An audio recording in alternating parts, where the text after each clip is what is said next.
பிப்ரவரி 2.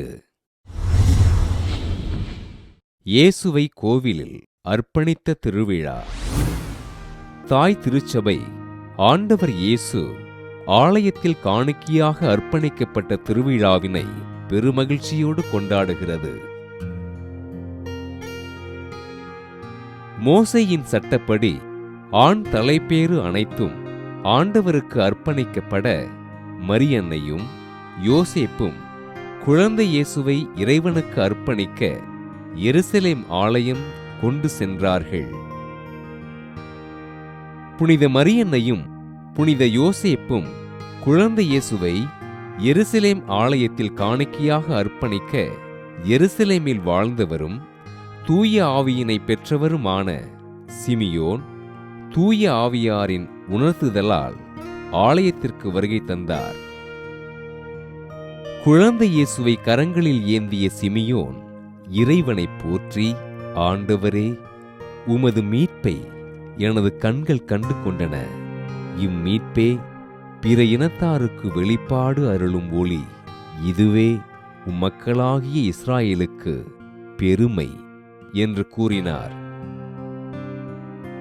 எருசலேம் ஆலயத்தில் அல்லும் பகலும் நோன்பிருந்து திருப்பணிகளை செய்த 84 வயது நிறைந்த இறைவாக்கினர் அன்னாவும் இயேசுவை அர்ப்பணிக்கப்பட்ட நிகழ்வில் பங்கு கொண்டு எருசலேமின் மீட்புக்காக காத்திருந்த எல்லோரிடமும் இயேசுவை பற்றி பேசினார். ஆண்டவர் இயேசு ஆலயத்தில் காணிக்கையாக அர்ப்பணிக்கப்பட்ட திருவிழா முதலில் கிபி 400ஆம் ஆண்டு எருசலேமில் பக்தியோடும் உற்சாகத்தோடும் கொண்டாடப்பட்டதாக அருட்துறவி எஜேரியா பதிவு செய்கிறார். கிரேக்க திருச்சபையில் இத்திருவிழா ஆண்டவரும் அவர் தம் தாயும் சிமியோனையும் அன்னாவையும் சந்தித்த விழா என்றும் மெழுகுவர்த்தி திருநாள் என்றும் கொண்டாடப்படுகிறது.